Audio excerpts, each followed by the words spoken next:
Hey, this is James. We're live again, trainingsites.io. I am super excited to share with you something new from ChatGPT.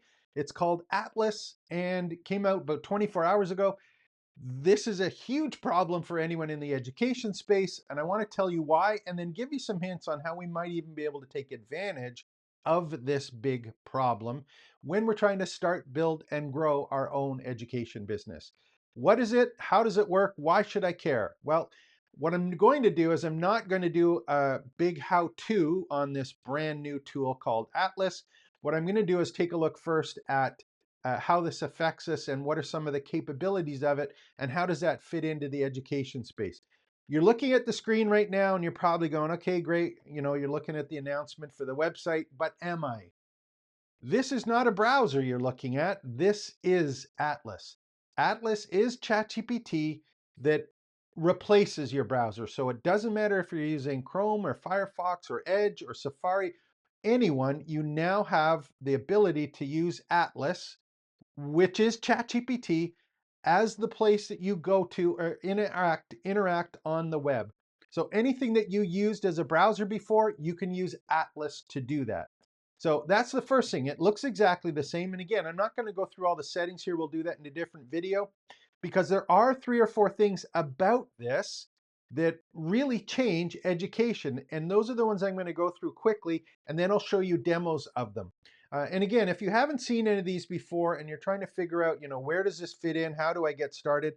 Please go to trainingsites.io/join. All of my content, all of the information, prompts, my community library is there available for you if you're trying to find out how to start, build, and grow an education business, specifically using all of these AI tools to grow your community. So I'm looking here, what are the big things that they announced? Why should I care? Well, the first one is, of course, is that ChatGPT is the browser.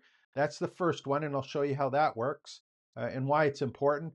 The second thing is there's actually the screen there. And again, I'll include these ones. We'll do a demo.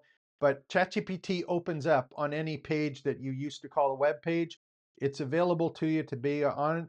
It has memory. I'll explain why this is so important. GPT-5 had announced this whole idea of memory. How many tabs do you have open? How many chats have you had? It's in memory, so they can all reference each other. Agents, it has agent mode. This one is wicked cool for both the students and or the teachers or the course creators or the people taking the course. And then it's also got assistance, which is something else.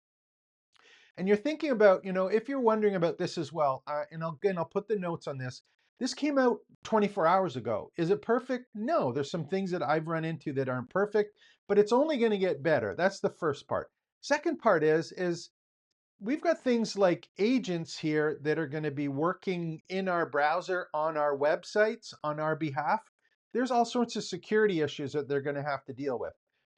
And I won't be able to show it because I've already been logged in, but whenever you do any of these agent modes, it gives you the option for, doing it first in a logged out version or doing it as a logged in version.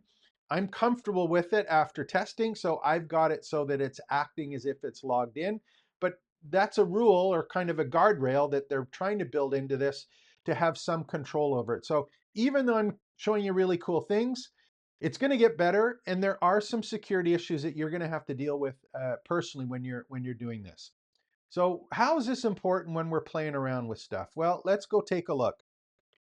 I'm here on the trainingsites.io campus, and at any time when I'm in Atlas, on any page, anything that I'm working on, if you'll notice in the upper right-hand corner, it has Ask ChatGPT. When I do that, it brings in directly the ChatGPT window, and I can even resize or move that around. So let me see if I can get it to go there. Okay, so this is the familiar window we've all been playing around with. It is there, and I can open and close it anytime I want on any website that I'm in. So for example, let me just see, again, any page, anyone that I want to go to, it is there, it's available. Now, I have seen a couple pages that for whatever reason it didn't show up, like on one of the ones there from ChatGPT. It'd be interesting to see what happens if we go to, let me just do a search here. So And this is like, remember, this is, it's a search engine too as well, right? I'm just going to do Anthropic News. I do a search, it goes to the web page. I can ask ChatGPT about the Anthropic News, which is kind of cool. If I want to just go in and I'm going to go and ask a question here.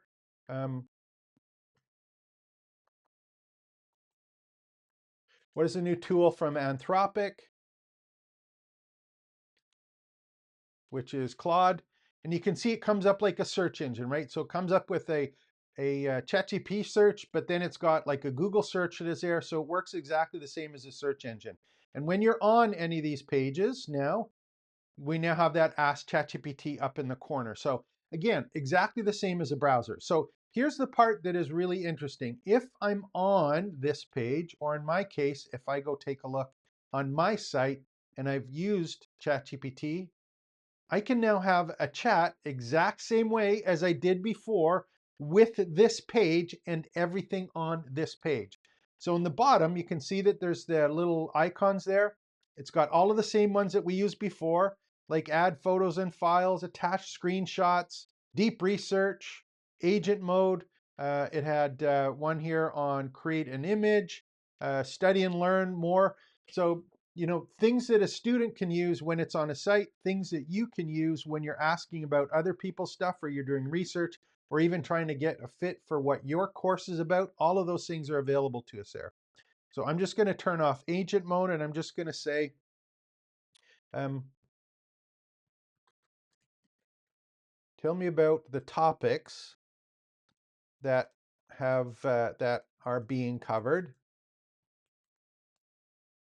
in this thread. So you still have to do prompt engineering. You still have to think about what it is. The bottom line is, though, is that this community feed is known to ChatGPT. It's not, putting a URL into ChatGPT, getting it to do something, going back and forth. It is baked right in. So it knows exactly what's going on in the actual page, and you can actually go and talk about it. And it's talking about the last 3 or 4 prompts, explaining all of the stuff, why they're important, what's being covered. So that is there at all times, so it knows what's in the site. Now here's the cool part. Remember I talked about the memory? How many chats do you have on a day? I got tons of them. How many tabs do you have open during the day? It has the memory of the tabs that are open, the content in the tabs, but the tabs and the content that and the work that you did previously, the day before and the day before that. It has your browser history, rightly or wrongly. And again, you can turn this on or off. But if you're working on sites, pages, documents, reference material, anything that is in the browser, it is in Atlas. It is available as a memory so that when you're chatting, it has access to that content memory as well as the other chats that you've had. This is a completely different way of thinking about the library of knowledge and information that you have when you're the creator or the teacher. Now, the other part for this is, can you imagine what happens if your student is using Atlas or the person taking your course has Atlas? What work have they done beforehand? What sites have they visited before? What chats have they done? They're looking at your content now, your course, your slide deck, your video. They're looking at that. They can ask questions about it live and in real time. Plus, they have all of the other reference material that is around. So, in terms of content and questioning the content, everyone's on a level playing field now, which is fundamentally different than the way it was before. Kind of as a side note, I think there's going to be some real issues with LMSs, learning management software, and I'm going to show you why actually on this next page. And this one, and I don't know if I can show you the demo. I did this as a demo just to see how it would work. So I've got Fluent Community is set up here. Fluent Community is a very, very, very basic LMS along with a community. It allows you to do courses and lessons and videos, all that stuff. And it has some basic quizzes, right? So in my particular case, I did a test quiz. I opened up ChatGPT on the right and I asked it to answer the quiz. it got 100% on the quiz. So not only can it do the quiz, if I'm playing around with this and I take a look at the lessons and I'm using these lessons, and I go, for example, to this one here, and again, I use a couple questions. I can just say on this one, make sure I'm not in agent mode. I can just say, how long is the video?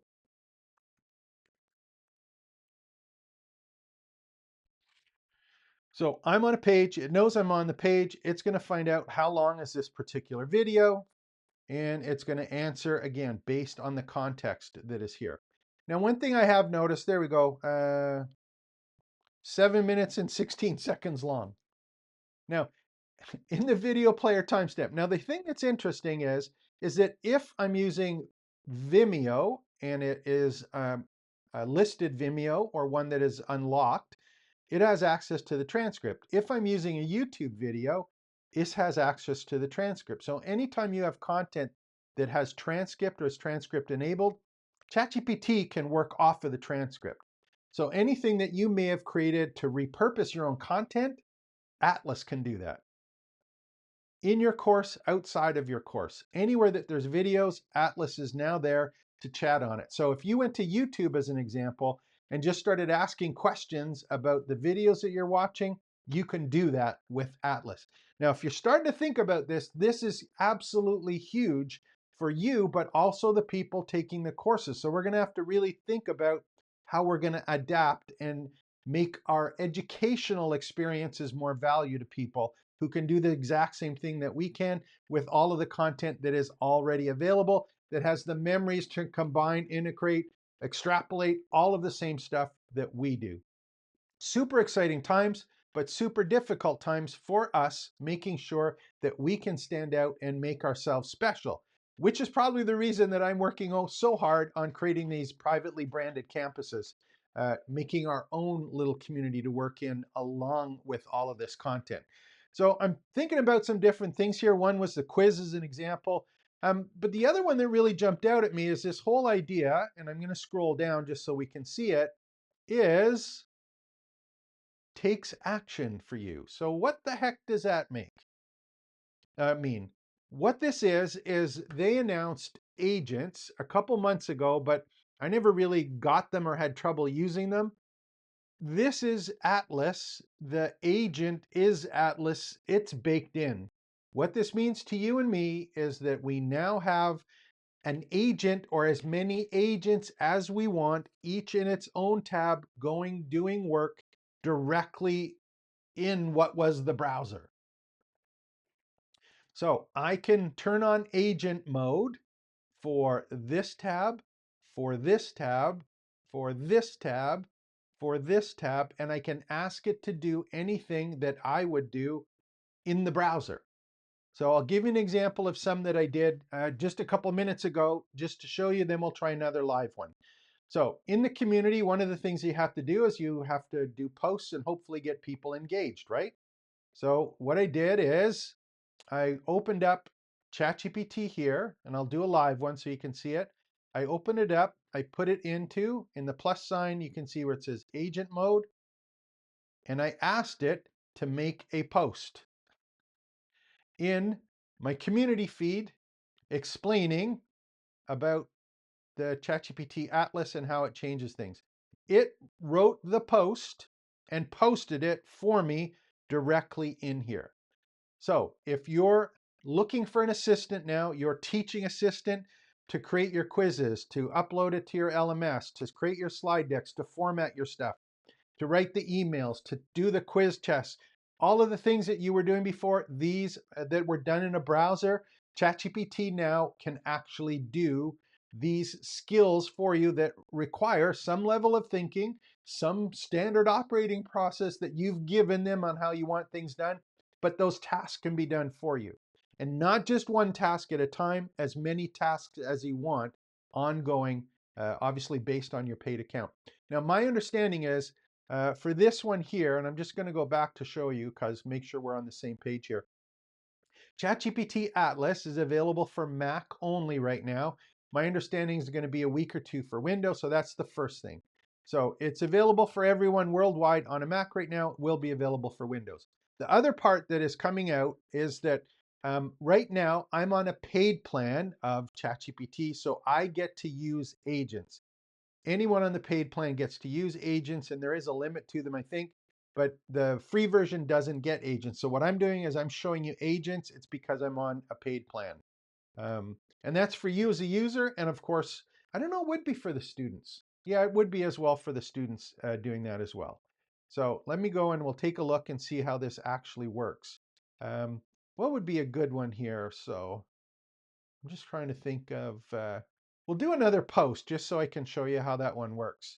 So what I'm going to do is I'm here on the site. I'm logged in. Now remember, an agent would log me in if I needed to, but I'm logged in already and I've done these, so it's asked before. So what I'm going to do right now, I'm just going to go in here. I'm going to make sure I'm in agent mode because I want it to do it for me. So I'm going to click that on and describe the task. So I want to be very specific here. And I'm just going to say I'm in my community. Make sure I spell it as close to I'm in my community at trainingsites.io. Doing the typing as best I can here.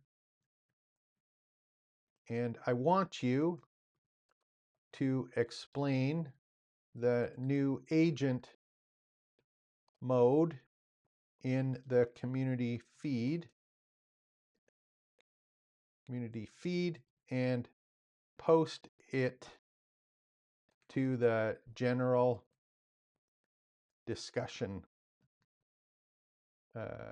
category. So I basically give it an instruction. Again, this has everything to do with being specific in your prompts. Anything that you do with prompting in ChatGPT, you can do here as well. It is ChatGPT, right? So in my case, I put it there. We'll open it up so you can see it. And one of the things I did notice doing this is that it's using your browser screen, right? And you're going to see that in a second. Now, the reason that's important is because if I make my I make it mobile or on a tablet, some of the menus it may not be able to see. So it got stuck one time I did it. I'm going to make it as small as I can so that it sees all of the available links and stuff. And I'm basically just going to click go and we'll see what happens here.